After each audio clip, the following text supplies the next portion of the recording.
Hi guys, so this time I will be presenting Pectoralis Minor. So please look at the image here. We have this Pectoralis Minor in the anterior view being highlighted here. Okay, so the Pectoralis Minor lies next to the rib cage, deep to the Pectoralis Major. Okay, so we all know that. Okay, so it's a deeper muscle. So its fiber run perpendicular to the pectoralis major fibers from the scapula's coracoid process to the upper ribs. So during aerobic activity, the pectoralis minor helps to elevate the rib cage for inhalation. So the major vessels serving the arm, the brachial plexus, the axillary artery, and the vein cross underneath the pectoralis minor, creating the potential for neurovascular compression by this muscle. Okay, so access to the minor can be achieved by either pressing through or sliding underneath the thick pectoralis major. The second method is more specific and will be outlined here. The pectoralis minor can be sensitive, so palpate slowly, allowing your fingers or thumb to sink into the tissue. Okay, it's important as a therapist that we all know that we are allowing our thumb to sink into the tissue. We are not forcing the thumb to sink into the tissue. Okay, action of pectoralis minor is to depress the scapula. ABD abduct the scapula, and also it helps to downwardly rotate the scapula. So when the scapula is fixed, it also assists to elevate the thorax during forced inhalation. You see that for the you see the difference between pectoralis major and minor. Okay, so origin and insertion of pectoralis minor. My apologies. As you can see here, the origin is third, fourth, and fifth. 3, 4, 5. 3, 4, 5 ribs. Remember that. Okay, origin and insertion is on the medial surface of the coracoid process of the scapula. Okay, so we're gonna have to keep that in mind. Okay, and the nerve innervation is the medial pectoral with fibers from a communicating branch of the lateral pectoral C6, C7, C8, and T1. Okay, keep in mind that if you are familiar with the word TOS, thoracic outlet syndrome, there's that clavicular, right? And also there's that pec minor syndrome that uh, all therapists know, right? We share the same language. So brachial plexus, you know that plexus meaning nerve that group together and form another nerve, enervation, which becomes plexus. Okay, so the brachial plexus, the axillary artery, and vein passing beneath pectoralis minor. Okay, so that's why if this one is being compressed, being hypertonic, is compressing on that, right? What happens? You might have pectoralis minor compression syndrome. Okay, that's why it's important for ladies, especially ladies out there. They want their whole life. Always, they bring it with them and they put it in their shoulder bag, or men or women also for backpack. Therefore, you're compressing on your brachial plexus and you're putting weight more so on your compression on here.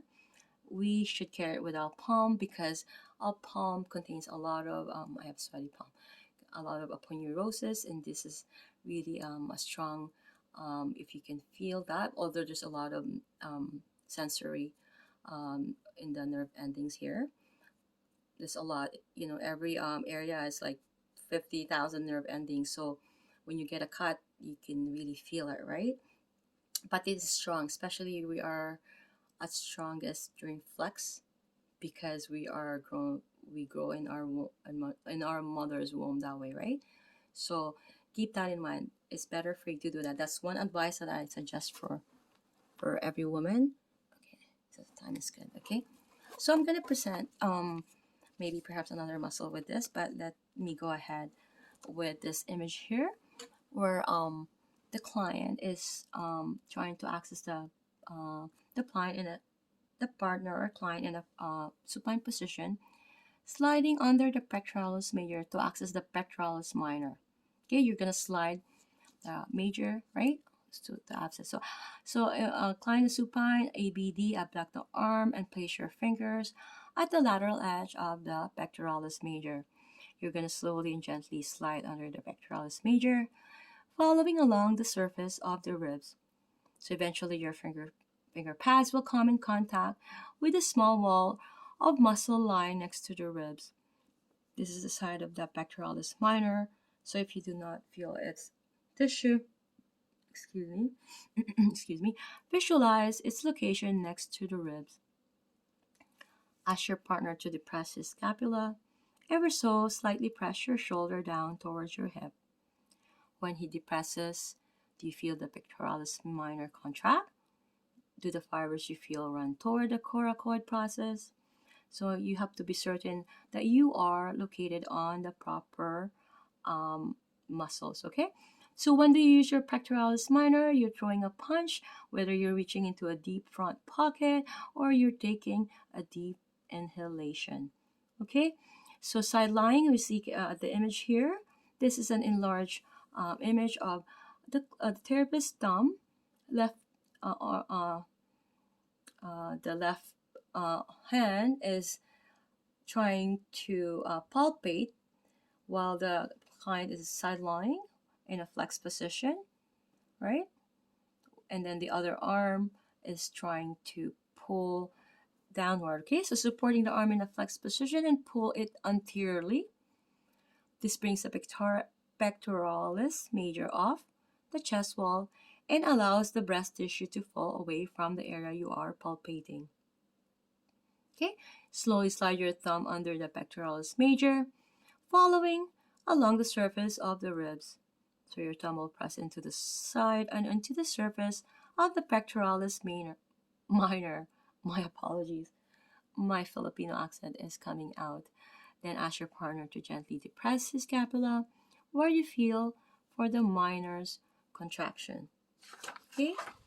I think I might have some time to add the subclavius. Okay, subclavius is very interesting muscle. If you have ever gotten subclavius release, it's really painful. So no pain, no gain. But if you find a good therapist, that therapist will know to minimize the pain and maintain that breathing with you. They'll breathe with you, and you will not feel, and it will kind of mellow you and give you that experience of a therapeutic experience, not a painful experience. Okay, so it's really important. I always release my subclavius. Okay, so we can we look at this image here. We know that this is the collarbone, right? I made a video with regards to the clavicle, anterior view of the subclavius. Okay, so as its name suggests, right?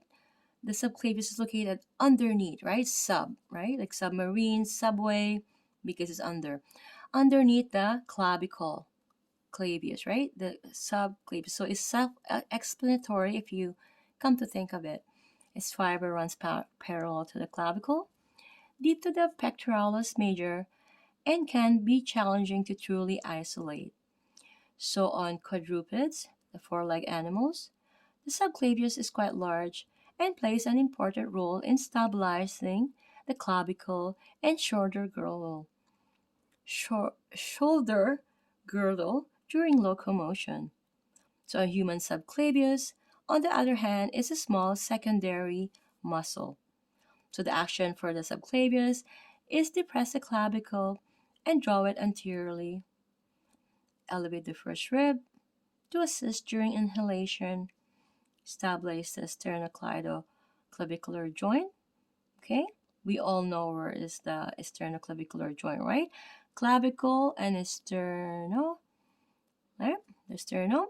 So sternoclavicular joint. So this is where it is. I did a video on that. Okay, so the origin, first rib and cartilage, right? As you can see there, right? And then the insertion is the inferior surface of the middle 1/3 of the clavicle, right? It's the middle 1/3. That's the insertion. Nerve innervation, subclavian C5, C6. And the image here, partner side lying with arm flex. This is a big image. This is the clavicle, and that's where the subclavius muscle is. Have your client side lying. Support the arm in a flex position and pull it anteriorly. This position brings the clavicle and pectoralis major off the rib cage and allows your thumb to curl even further around the clavicle. So place your thumb and fingers at the center of the clavicle. Slowly curl your thumb around the clavicle's underside, trying to access the subclavius. You might not access the muscle belly, but you might feel instead some slightly dense, keep this in mind, tissue tucked under the clavicle. Try this method with your partner in a supine position. Can you detect a slender strip of tissue deep to the clavicle? You have to ask these questions. Can you distinguish between the superficial pectoralis major fibers heading toward the axilla and the subclavius fibers parallel to the clavicle? So those things have to be, you have to know all these questions to yourself as a therapist. Okay, thank you guys so much, and we'll see you guys with the next video. Will be the biceps brachii and perhaps the triceps brachii.